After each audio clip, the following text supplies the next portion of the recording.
Hey guys, we're going to do a second day on solving linear functions, linear equations, but we're going to throw in some absolute value equations.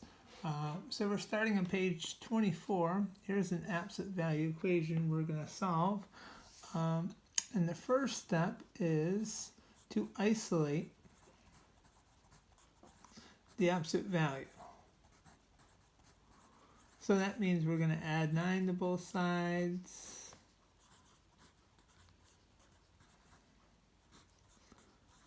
And divide by 2. Next, we're going to think about what it means to have an absolute value equation. So think about it like this. If I said the absolute value of some number x equals 5, since the absolute value is the distance a number could be from 0, x could either be 5, which is 5 units from 0, or x could equal negative 5. So we're going to make these two paths to create two normal equations. So step 2 is to create two equations. So path number 1, if you look at my notes over here, is basically to just drop the absolute value sign. 5 minus w equals 4. Path number 2, when we drop the absolute value sign, you change the signs of everything on the outside of the absolute value. So for example, 4 would become negative 4. And then you simply solve these equations. Negative w equals negative 1, w equals 1. Negative w equals negative 9, w equals 9. So to check over these answers, so step 3 was to solve, and it's really important to check. You take your two numbers and you plug them into the original equation.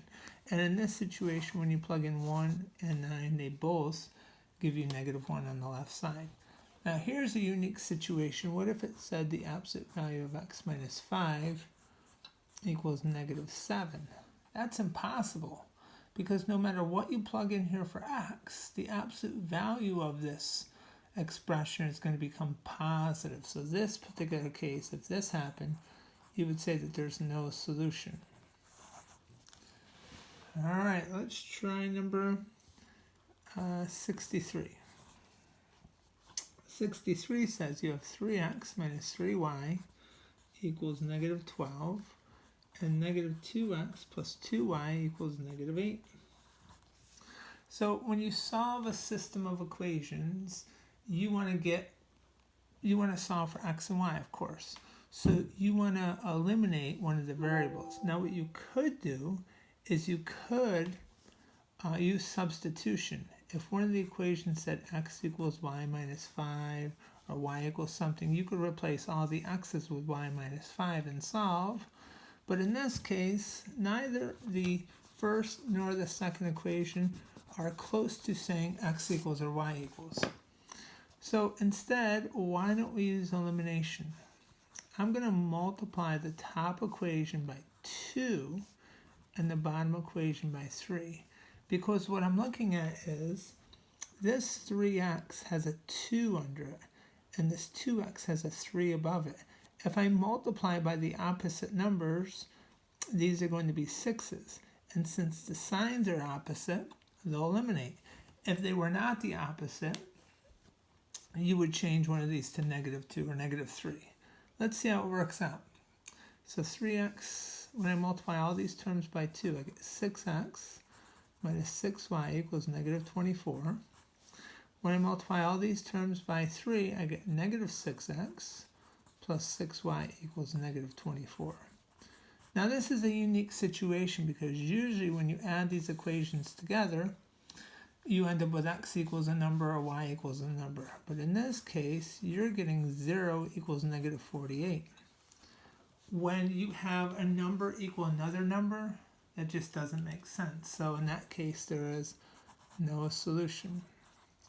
But oftentimes, or usually, it'll say x equals something or y equals something, then you could just sub that back in. Or if it said 48 equals 48, that means all real numbers are your solutions. let's try one more so I can show you that. Number 97 says you have x minus y minus z equals negative 9. 2x plus 2y plus z equals 19. And x plus y minus z equals negative 1. And in this case, you have 3 equations and 3 variables. So to handle this, you have to take 2 equations at a time and try to just eliminate 1 variable. If I take equation 1, this is equation 1, equation 2, equation 3, and equation 3, and I add them together, the y's will eliminate. 2x minus 2z equals negative 10. Now here's the hard part. You want to get another equation with just x and z in it. Why don't we take equation 1, x minus y minus z equals negative 9, and equation 2, 2x plus 2y plus 2z, or plus z equals 19. If I take equation 1 and multiply it by 2, I'll get 2x minus 2y minus 2z equals negative 18. And I'm not going to do anything to equation 2. 2x plus 2y plus z equals 19.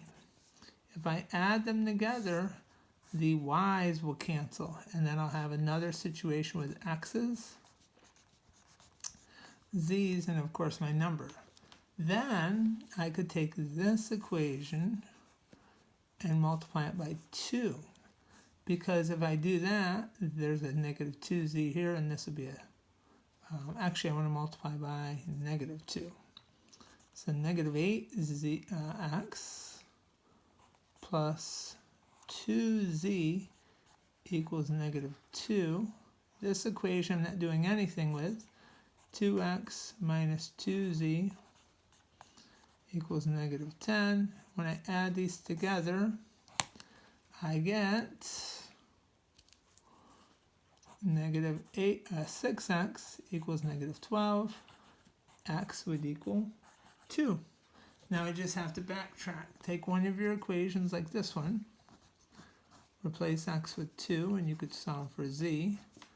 8 minus z equals 1. Negative z equals negative 7. Z equals 7. And then finally, you could take your x and z and plug it into one of these equations like this one.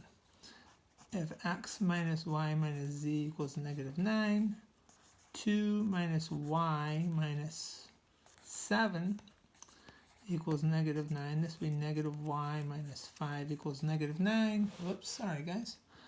And negative y would equal negative 4. Y would equal 4. So let me know if you have any questions, and have a great day.